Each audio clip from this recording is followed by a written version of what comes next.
idea for the show. I still don't know what the idea is. It's about nothing. Right. Everybody's doing something. We'll do nothing. They say, what's your show about? I say nothing. There you go. I think you may have something here.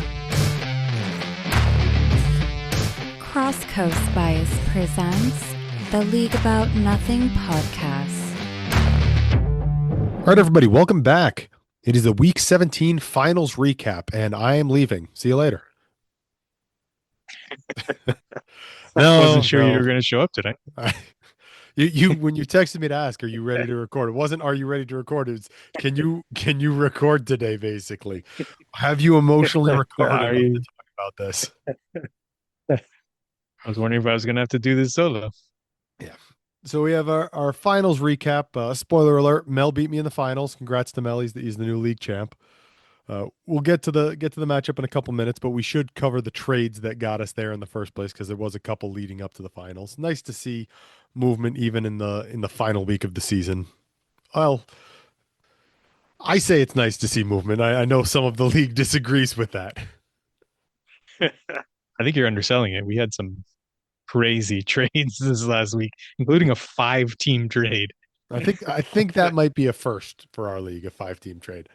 Yeah, absolutely. We've seen 3 teams, but never 5. That just the amount of coordination involved, and it was done basically an hour before kickoff. So yeah. Well, I laid most of the groundwork for that one in the days leading up.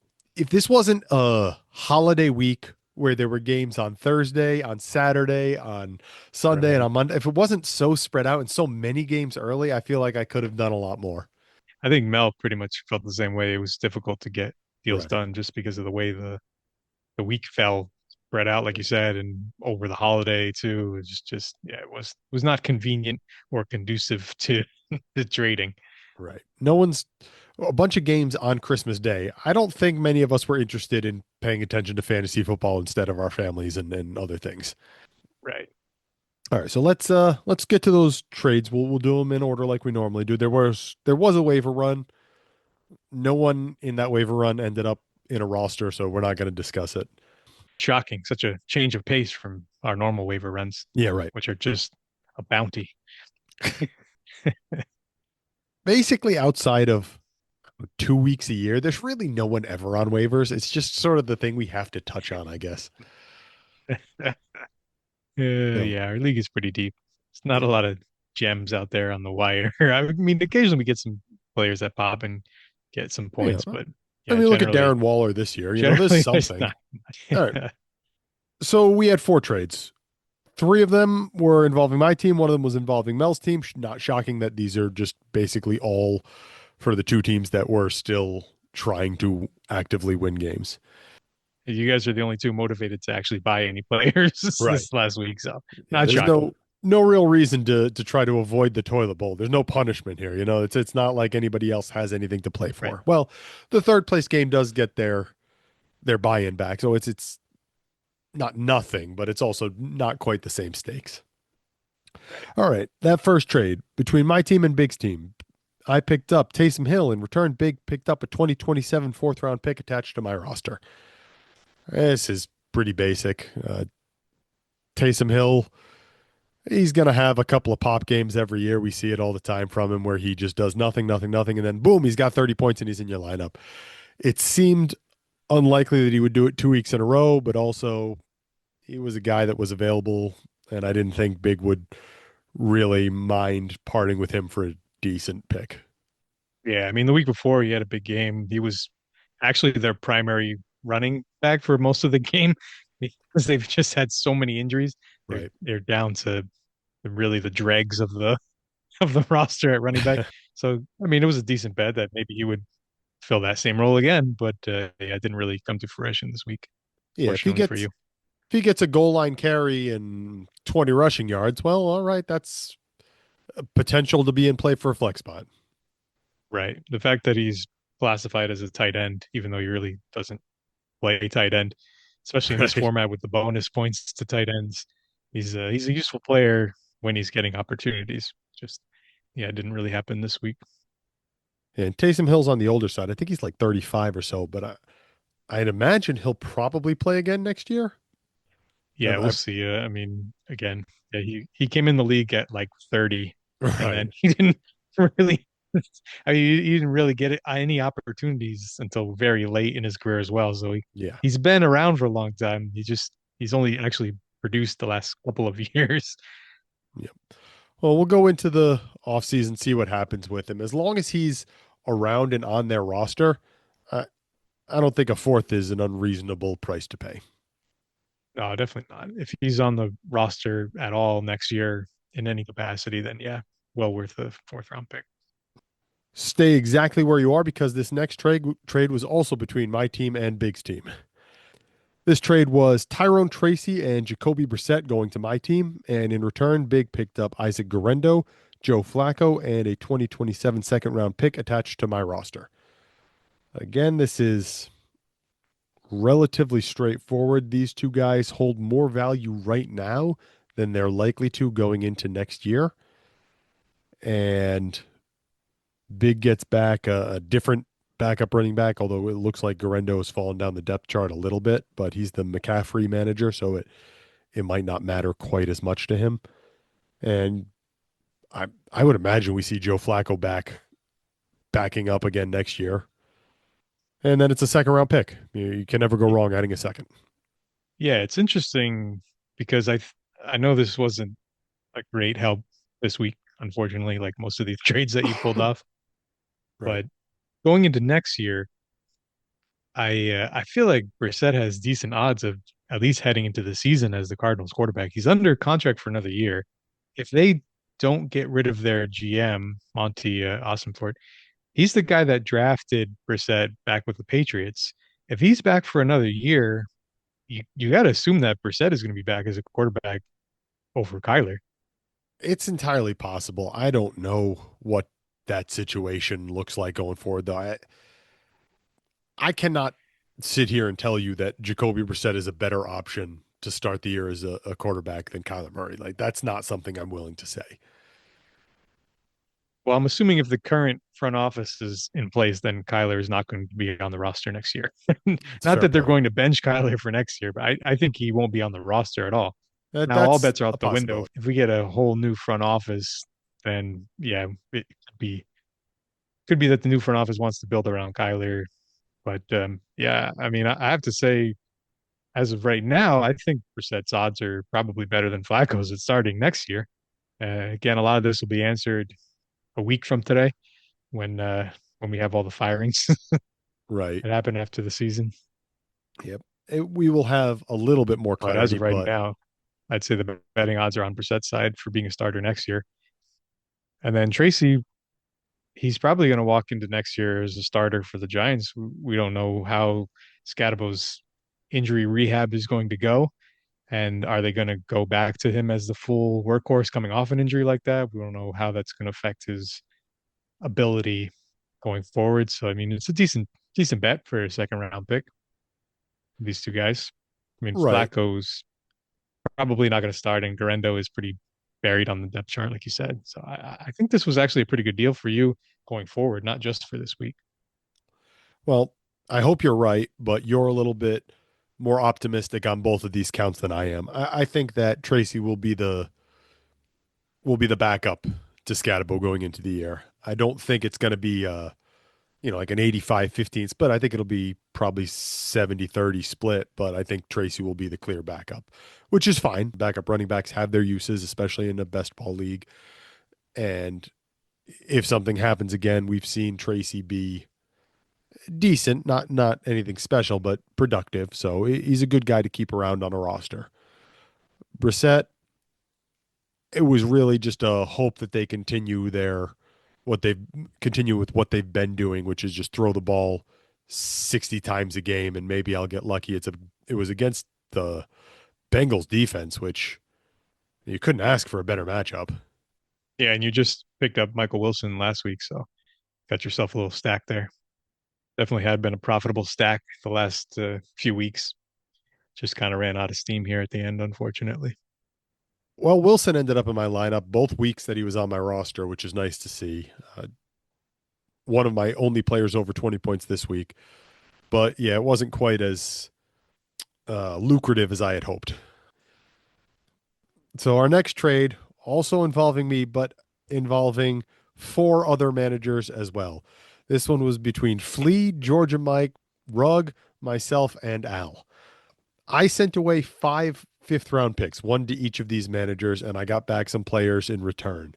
From Flea's team, I picked up Amir Abdullah. From Georgia Mike's team, I picked up Devin Singletary and Brady Cook. From Al's team, I picked up Philip Rivers. And from Rug's team, I picked up Amari DiMercado and Olamide Zacchaeus. Now, Zacchaeus actually ended up missing the game. He was out with an illness. Had I known that, I might have asked for a different player, but at the time, we didn't know that.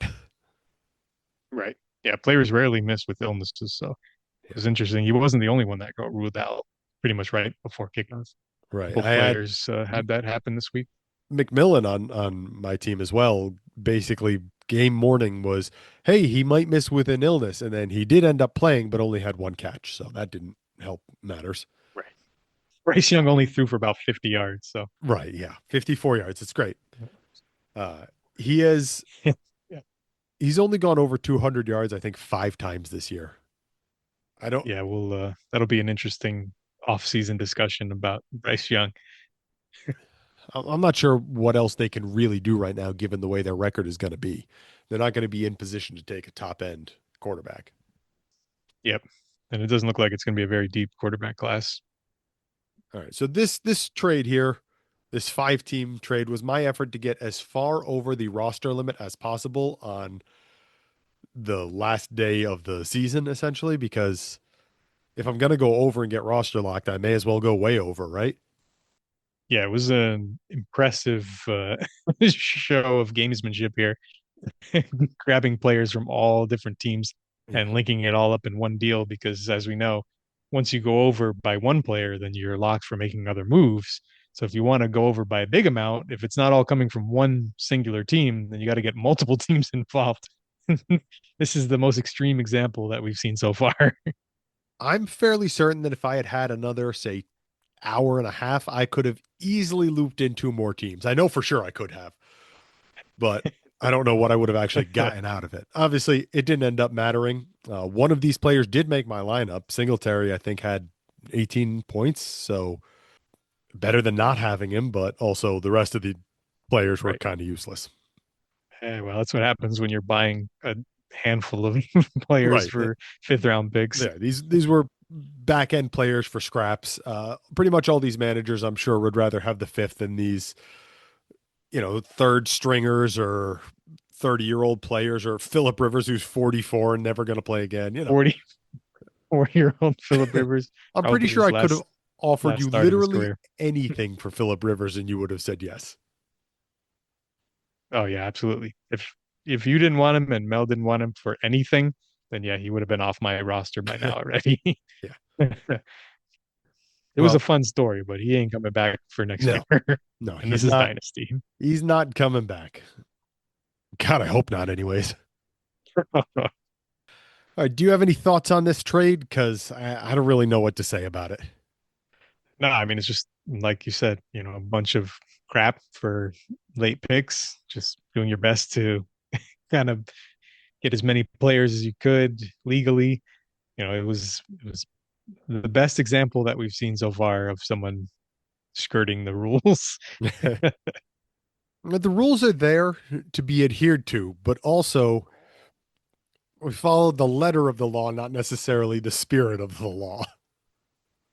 Right. I mean, this is a tradition at this point. It happens every year. We see these big dump trades with Yeah. the finals teams trying to get over as much as they can because it's advantageous. The more bites of the apple you have, the more chances that you'll get some good scores and get in your lineup. So it's worth doing only this week. It's not really worth it any other time because then Yeah. you're locked from making any other moves until you clear all the guys out. So not really beneficial at any point besides the final week of the season. And that's why this is the only time we really see it. Yeah. I could see an argument for doing it in the semifinals if you thought that you had the trades lined up then and you weren't going to get better options based on who got eliminated that week. If you Right. want it for 2 weeks instead of one, I could see an argument for that. But outside of that one thing, I can't really see any other excuse. Yeah, so we'll see. I'm sure we'll go through this again next year I look forward to someone Right. pulling all 10 other teams into it Hey, why not? and having some truly massive trade with the Right. entire league besides their opponent. That's what I was saying before. If I'd had a little bit more time, I could have looped in more teams and more players. And it obviously, again, the matchup was not a terribly close one, so it wouldn't have mattered. But I really would have liked the opportunity to do that without having. So my entire taxi squad got locked on Saturday. So I couldn't even trade those players away and use them as de facto fifth round picks because I had a couple managers Yeah, who said, "Yeah, I'll take this guy off your practice squad for, comparable players here," but I couldn't do it because those guys were locked, and once a player locks, it would hold up the entire trade until after the week had processed. yeah, it was an oddly timed week for trades. I mean, we Yeah. talked about that already. It it prevented more than one trade this week, I'm sure. Oh, it absolutely did. Okay, let's take a look at the last trade because this one was Mel's trade. Mel and Rugg made a deal. Mel picked up Stephon Diggs and Hunter Henry, two Patriots pass catchers. And in return, Rugg picked up a 2027 second round pick attached to Mel's roster, a 2027 fourth round pick attached to Mel's roster, and a 2028 second round pick attached to Mel's roster.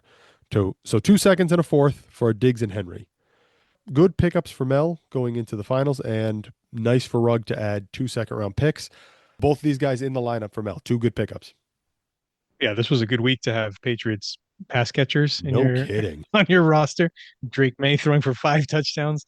It In felt like three all five came quarters. in the first quarter. Right. I mean, it was yeah, the Jets just rolled over immediately in this matchup. Awful, So awful showing from New it York. was this was well timed trading for Mel. Definitely helped him this week, and maybe well timed for Rugg as well. After some of the reports we've seen about Diggs in the last couple of days, he's fast tracking that Antonio Brown career arc. But it Man, definitely helped this week. I thought last year when I was it last year, 2 years ago, whatever year it was that I traded away Diggs and he fell off. I think it was 2 years ago that I traded him and he fell off a cliff after that. It's like, man, I got out from Diggs at the right time, and here we are 2 years later, and the exact same thing just happened. Man, he got out at the right time. Who knows what'll happen with that whole situation? We'll probably be saying that again in a couple more years. Right. He had a good year, Diggs. I don't think you could complain Yeah, from he's a certainly production capable of standpoint. big games. Yeah, he's for PPR, he's the wide receiver 14 on the season. 82 catches, Right. 970 yards, 4 touchdowns. Not super impressive numbers, but more than justifying what the trade value he's gotten here. Yeah, and it helps playing with a potential MVP candidate and Right. Drake May. I'll be honest, I was a little bit surprised to see Rugg deal Hunter Henry here. I wasn't shocked to see Diggs go because Diggs is on the older side, and I feel like Rugg's team is a little bit deeper at wide receiver than it is at tight end. But Henry's been in his lineup more often than not, and this is a stack for him because he's the one who has Drake May on the roster. So it does surprise me a little bit to see him willing to move Henry. Yeah, Henry had a good season. He's been a important piece of his team. He doesn't have the greatest depth at tight end. I mean, no one really does in this league outside of maybe your team. And so it was interesting to see him involved. It was also interesting to see Mel dig into the 2028 picks. Wasn't sure if anyone was going to do that in this Yeah. finals run. You know, we saw Flea do it early in the season, try and make a push to the playoffs. But yeah, we hadn't seen anyone dip into the 28 previously. So last trade of the season, we finally got it. Yep. Well, we're there. So a couple managers now, like you said, Flea and Mel dipping into that, but that's the only pick he spent is that second rounder. So he still has all the rest of that 28 capital available going forward. All right, let's get to our finals matchup here. Before we do, we'll give the score of the other two matchups that took place this week. The third place game was between Al, your team, and Big's team. Big took home the third place title here. He got a 251.56 to your 210.35. So congrats to Big on the finishing and the money there. I don't know if you want to say anything before I go to the toilet bowl. Nope. Don't want to talk about it. Okay.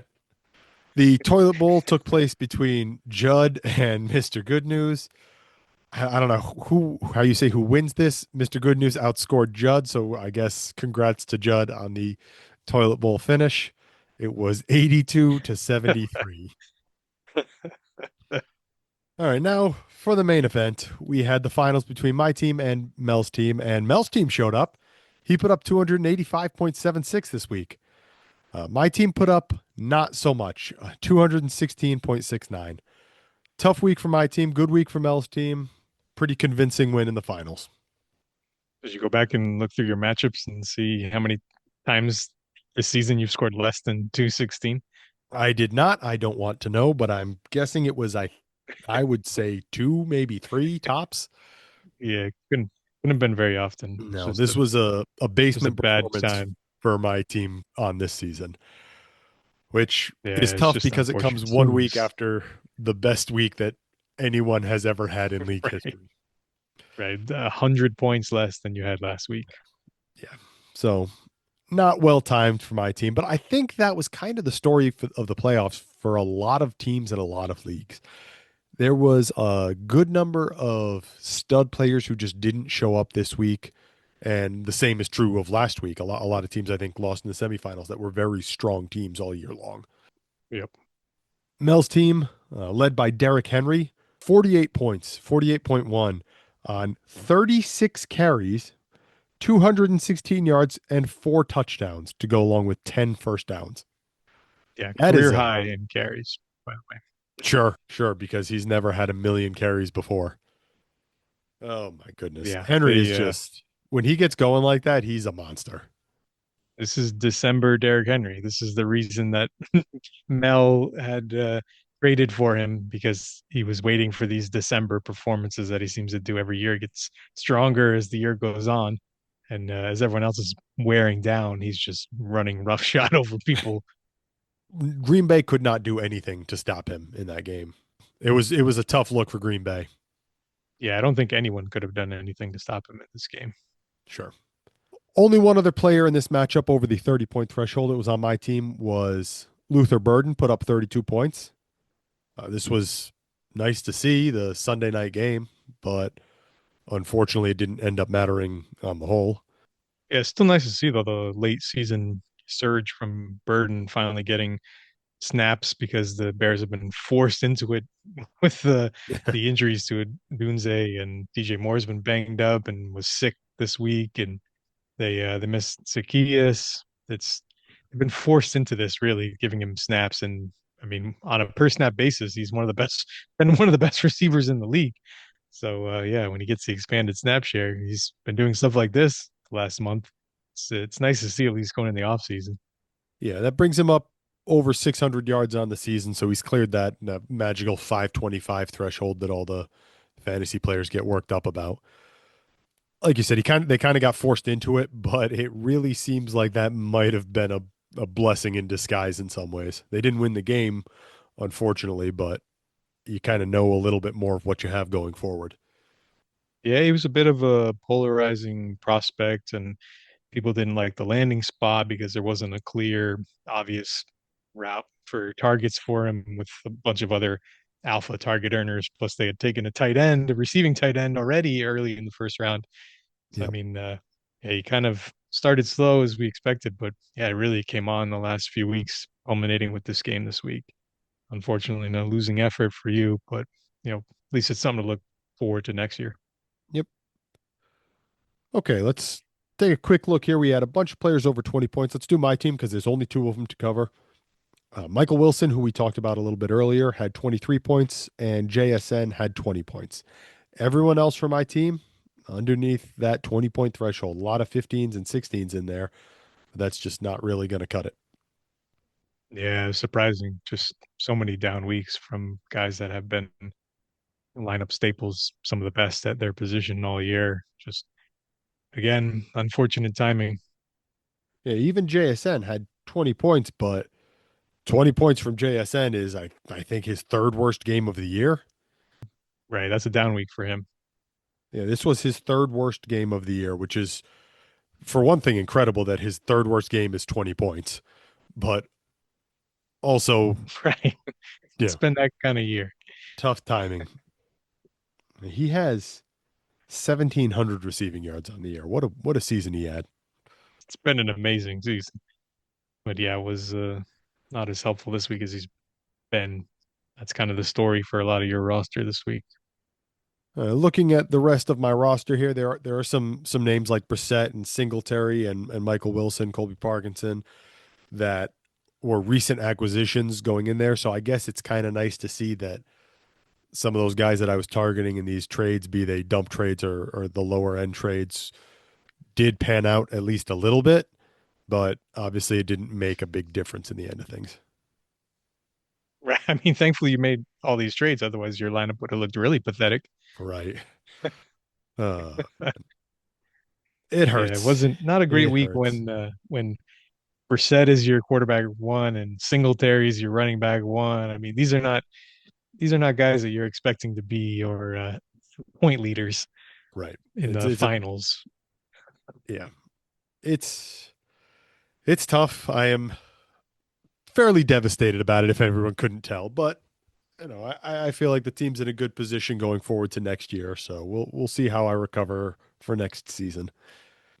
All right, but enough about my depression here. Let's talk about Mel's team because he actually won. He deserves his praises here. He had several players over the 20-point margin. We had Ramondre Stevenson at 29, Jamar Chase at 28, new acquisition Stephon Diggs at 26, Parker Washington at 23, DeAndre Swift at 23, Brees Hall at 22, and Josh Allen at 20. And obviously that's in addition to Derrick Henry at, as we said earlier, 48. So one heck of a week there for Mel's lineup. It basically looks a lot like what it looked like when you faced him in the semifinals. A lot of players in the upper 20 range. Yeah, I mean, back-to-back weeks, 275 and then 285. Just the consistency and the high output. This team was going to be difficult for anybody to beat. I mean, 285 points is a lot of points. That would be the highest score a lot of weeks of the season. Yeah, So a good number of them. this was going to be a tough task, right? This would have been a tough task for anybody. He would have beat every team this week. Like nobody else would have been even close to this score. So it was a good week. Nice to see him finally get over the hump. I mean, we talked about it. He's finished second 3 of the last 4 years. So Yeah. he was due. Finally got the big performance when it mattered the most. Unfortunately, at the expense of your team, but you know, this happens. Fantasy football is a cruel mistress. I come back to this saying every time it takes skill to get to the playoffs. It takes luck to win in the playoffs. I mean, obviously, there's Right. more to it than that. You need luck sometimes in the regular season to make the playoffs, and sometimes you need skill to win the playoffs. But just 1 week variance is so different than a season long endeavor. Right. Over a 17-week schedule, you had the best team in the league. But in the 1 week that mattered, is he had the best team in the league. And And unfortunately, that 1 week was the championship week. I was talking about it with another manager in the league, and they were saying how Mel's team had the highest variance rate of those top four teams, the four semifinal teams. He had a lot of big boom weeks, but he also had the lowest lows of any of the four of us. So it was interesting to see he got hot at the right time, essentially. We talked about it all year. The only team that you lost to all season was Mel's team. Yeah. If He's Mel's team responsible for wasn't in this league, I would be all three of undefeated your right now. losses. Right. 3 losses on the season, all to Mel. Yeah. So somehow he had your number this year. Apparently. Who knew? I have to Nobody improve else my nobody else fantasy could crack defense. that code. Right. Well, it's good for him. We didn't mention him because they weren't over 20 points, but his two tight ends were Juwan Johnson and Hunter Henry, both of whom he acquired, I don't know, within the last couple of weeks. Henry this week and Johnson, I don't know what that was, about 5 weeks ago maybe, but fairly recently, in season for sure. I mean, he's made a lot of very smart and timely trades. He's acquired a lot of talent, and it's really fixed the low floor variance that had affected him for probably the first couple months of the year. Yeah, he really hasn't had that problem recently since he's picked up all these additional players. He's just he's gotten the booms, and he's also had a much higher floor. He's got a lot more players on his team now that can score 20 plus points in a week, and that's how you get scores like this. Yep, that'll do it. Not a lot of teams in the league that have 15 to 20 guys on their roster capable of scoring 20 points in a week. Yeah, Mel's got some impressive depth, and he's in an interesting position going forward. He's obviously got a strong enough team to win the finals, and that usually doesn't change one year to the next without some drastic injuries. But he manages his roster differently than a lot of people do. His roster is on the older side of a fantasy roster, but as I'm looking at it, none of these guys, or not none of, but very few of these guys seem like they're in a dangerous H cliff range. Like Henry and Diggs, maybe. I guess you could make the argument for Geno, but outside of that, he doesn't really have any critical pieces that I would be worried about their age. So there's no reason to me why he shouldn't be right back here again, competing and potentially winning the finals again next year. Right. Even if he's got guys on the back end of the prime, they're still in the prime. Yeah. I mean, Henry had 1,400 yards rushing so far this year. I don't think we talked about Diggs. He's just under 1,000 yards here. Like, even if those guys drop off a little bit, we don't think Jamar Chase is doing any worse next year. Right. Yeah, I'll believe in the Derrick Henry drop off when I see it. Oh, yeah, exactly. At this point, the numbers are just irrelevant for every other running back. I don't care how many carries he's had in his career, how old he is on paper. None of that matters with Derrick Henry. The guys that are elite Hall of Fame level players don't drop off at the normal aging curve like everyone else. Yeah, we've seen plenty of running backs who are at his level play later into their 30s than your typical guy who's done it 28. It's a wrap. That's the season. Oh, man. Felt like it happened way too quick. Where did it go? Yeah, it happened way too quick. The year's over. Fantasy season and the calendar year. I don't like it. I'll be doing some daily fantasy through the playoffs to keep myself interested a little bit more than usual. I don't know. I don't like the end of the fantasy season. You got some spare money to throw around for all the other leagues that you won. I did have a pretty good year outside of the finals loss here. Yes, I had a few titles across, and it does help a little bit. But I was in 4 finals, and I'm sweating all of them out the entire time.